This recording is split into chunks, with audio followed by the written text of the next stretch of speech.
Hi guys, thanks for checking the video out. Steve Buzza here, and today I'm answering a question that I got on Twitter. I thought it was a really good question, so I thought I would answer it here. And I'm a little backdated. You know, I'm back, ladies and gentlemen, so I haven't been filming a great deal. I'm inside here. I will be doing some playing lessons. I will be back out doing coaching videos. But this question, good question, about Bryson at the US Open and about his strategy, and was his strategy wrong? You know, because he obviously had that big blowout on Sunday, and this is what this is the point I want to get across here. Strategy gives you the best opportunity to do well, but it doesn't ensure that you do well. So when you do well, that doesn't mean that it was a good strategy, and when you do bad, that doesn't mean it was a bad strategy. So with Bryson, and it's funny because he's doing it slightly different.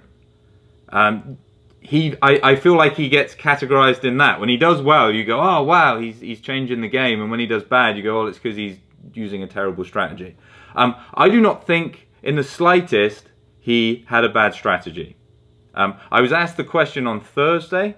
So Thursday he got off to a pretty slow start, but I don't feel like it was strategy other than on the par 5 on Thursday, he hit a great drive and a great second. It almost got up on top of the green and it rolled back down. I believe that would be, is it 13 or 14 at Torrey Pines?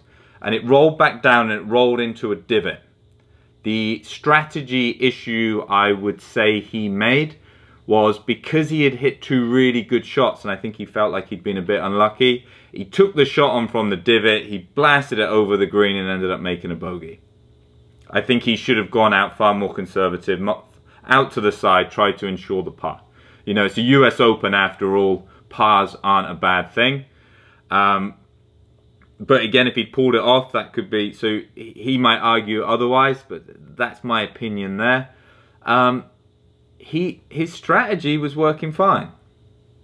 You know, can you see, if you remove that, he shot 2 over on the 2 over in the first round. If that second shot on that par 5 had just gone a couple yards further, he hits the green, he makes birdie.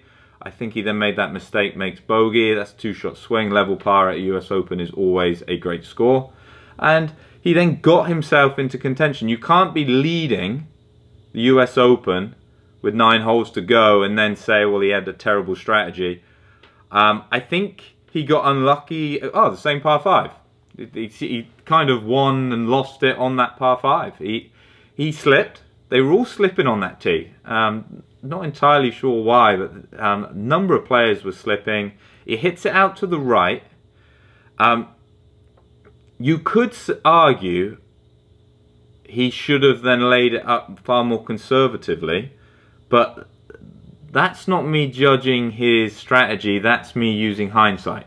Because if you try to lay it up shorter, remember this rough is so thick, you still can't guarantee you're going to hit the fairway. So if you try to lay it up short and miss the fairway, you're now guaranteeing you can't get to the green, and you might end up then hitting the next shot down where you would have hit the previous shot. Take Louis. So Louis hits the fairway on that par 5. Bryson misses the fairway. They both miss the fairway with the layup. Louis missed, they literally miss it in the same place. Bryson, so again, if you look at strategy, the wedge shot, you could argue he was too aggressive. Louis played out to the left. But this is kind of like with the US Open, Louis stayed up on the fringe and he 2-putted. Another day that would have rolled back down and he could have been in the same situation Bryson was in, you know, on the Thursday. So you can't judge strategy on did it work or did it not. And this is what I like to tell my players, and if you're saying, well, how do you define a good strategy? And I think this is the best way to do it, is where you are, wherever on a hole, whether it's on the tee, whether it's an approach shot, you know, whether you're on the fairway versus whether you're in the trees. What would happen if you played it 10 times? So you played that shot 10 times. So take the, I like the divot example. Let's use Bryson's divot example. He's got to go over 2 bunkers, and then he's got no green to work with, and there's the flag, and he's in a divot. If he tries that 10 times, how often is he pulling it off? Even a guy with his ability, it's not 5 out of 10. It's far below that. So he's probably going to hit a couple close maybe, but maybe not even close enough to convert the birdie. Because remember, we've got to get it at least within 10 feet to really feel like we can convert the birdie. So from that divot, how many times is he going to hit it within 10? Once? Maybe? So you go, well, if he played out more conservatively, he'd probably hit the green 7, 8, 9, maybe even 10 times out of 10. Putts across, you know, he's made. Can you see that? That's how I want you to look at strategy. I've been using Decade for my own golf. So Scott Farrat, if you haven't heard of Decade, he has a nice saying, like, when you're in the trees, you got to, if you can't pull it off 90% of the time, don't try. Can you see where a lot of the time we're trying weird and wonderful things and it costs us shots? So from strategy, I like to use 10. I used to use 4. So I used to go, well, you're only ever going to play a 4-round tournament. So like when I had my performance side when I was back in England, I said, well, what would happen if you tried it 4 times?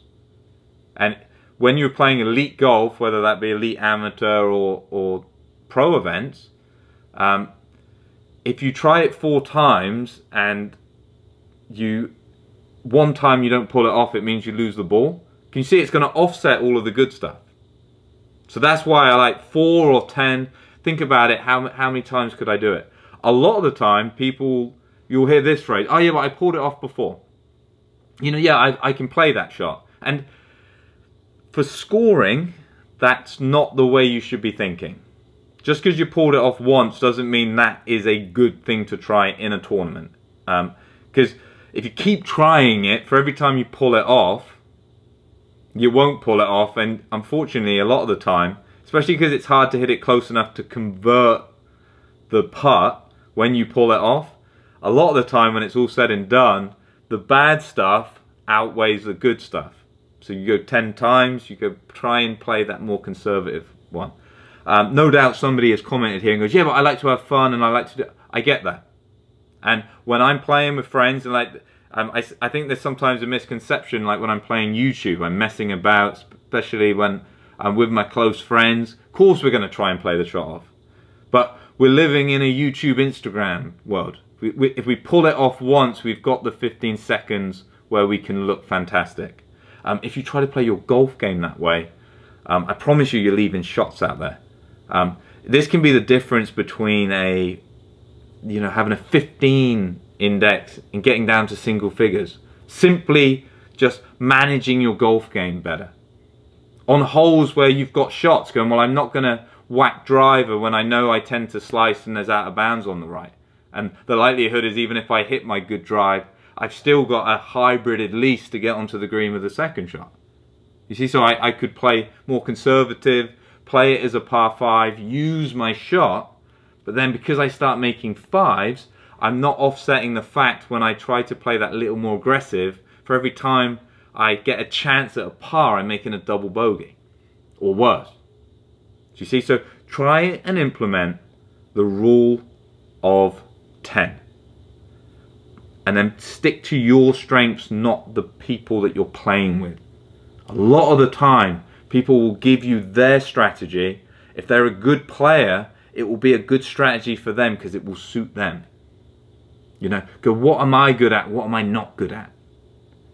If you're not good from 50 yards, don't try and hit the long par 4 and hit it into 50 yards. Lay it back. You see, so play to your strengths. Think about what your game is like. And you might go, well, I'm just not very good. Just play conservatively then. You'd be surprised at how well you can score if you're advancing your ball down the hole. When we're hitting balls into trouble, especially when we're taking penalty shots, it's hard to offset them. You've got to play great golf to make up for that problem. So, Bryson, I think he played the right strategy for him. You know, you could say, oh, play more conservatively. It doesn't mean he's going to hit every fairway. So he plays safer, he's probably in the rough, maybe slightly less, but he's still in the rough, and now he's not got the opportunity to use his strength and this power that he has been working so hard on. So I liked Bryson's strategy. He didn't pull it off. He hit some terrible short game shots. Just because you hit terrible short game shots doesn't make it a bad strategy. It gives you something to work on. Bryson, I think, needs to go away. Again, this is for another video, but you know, the way he's playing the single length irons with the wedges, I think he struggles a bit. I think that might be something that he'll adapt in the future. So that is an equipment or a technical strategy. It's not a playing strategy. His playing strategy, I feel like it was okay. So get some comments down below. Do you agree? Do you disagree? And let's try and get away. Do I like what Bryson is doing? Do I not like what Bryson is doing? The question is a very simple one. If the strategy suits your strengths and it's not going to cost you massively, it's not got tons of risk, surely it's the strategy. It's not oh, if I want one and done, I pulled it off before. That's not what I'm saying. But if you're playing to your strengths, that's got to be the strategy, and I feel like that's what Bryson was doing. So get those comments down below, and as always, thanks for watching. Stay happy, stay safe, and I hope to catch you soon.